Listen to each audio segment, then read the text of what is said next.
आजकेर भिडियो देखे बाड़ीते बिकेले स्नैक्से छोटो थेके बड़ो सकलेर जोन्नो बानिये फेलुन कुमड़ो दिये तैरी दुर्दान्त एई स्नैक्स रेसिपि। कुमड़ो दिये तैरी दुर्दान्त एई स्नैक्स किन्तु बेगुनिके हार मानिये देबे, ताई बोलछि देरी ना करे आमार साथे पुरो भिडियोटा शेष पर्यन्त देखे निन।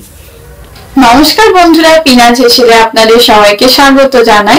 आमार चैनेलेर भिडियोगुली भालो लागले आमार चैनेलटा किन्तु अवश्यई सबस्क्राइब करबेन। सबार प्रथम चपगुलो भाजार जोन्नो একটা পাত্রে নিয়েছি 1 কাপ পরিমাণ বেসন। এর মধ্যে আমি দিয়ে দিচ্ছি হাফ কাপ পরিমাণ চালের আটা, তার সাথে দিয়ে দিচ্ছি 1 চামচ পরিমাণ ময়দা, তার সাথে দিচ্ছি হাফ চামচ পরিমাণ কাশ্মীরি লঙ্কার গুঁড়ো আর দিয়ে দিচ্ছি স্বাদ অনুযায়ী লবণ, সবশেষে দিচ্ছি অল্প একটু কালো জিরে। এখন সমস্ত উপকরণ একসঙ্গে ভালোভাবে মিক্স করে নিচ্ছি। ভালোভাবে মিক্স করা হয়ে গেলে জল অ্যাড করে একটা গাঢ় ব্যাটার তৈরি করে নেব। জল আস্তে আস্তে অ্যাড করবেন, একেবারে সব জল অ্যাড করে দেবেন না। এখানে এই ব্যাটারটা তৈরি করতে আমার 1/4 কাপ পরিমাণ জল লেগেছে। ব্যাটারটা কিন্তু খুব বেশি গাঢ়ও হবে না, আবার খুব বেশি পাতলাও হবে না, যেন উপর থেকে ফেললে একটু থেমে থেমে পড়ে এরকম পর্যায়ে রাখতে হবে।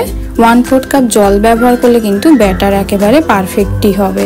এদিকে আমি কুমড়োগুলো পাতলা পাতলা করে কেটে নিয়েছি। এখন চপগুলো ভাজার জন্য কড়াই দিয়ে দিয়েছি সাদা তেল।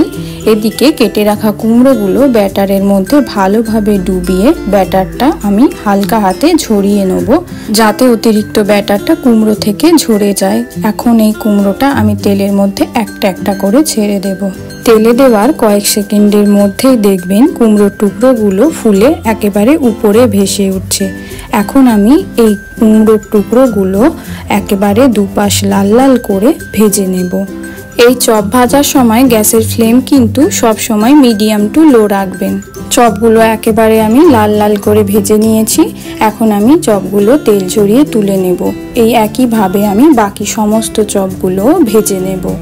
রেসিপিটি আজই ট্রাই করুন। এই একইভাবে আমি সমস্ত চপ ভেজে নিয়েছি, এখন প্লেটে পরিবেশন করে নেব। রেসিপি ভালো লাগলে আমার চ্যানেলটি কিন্তু অবশ্যই সাবস্ক্রাইব করবেন, তার সাথে লাইক কমেন্ট শেয়ার করতে ভুলবেন না কিন্তু।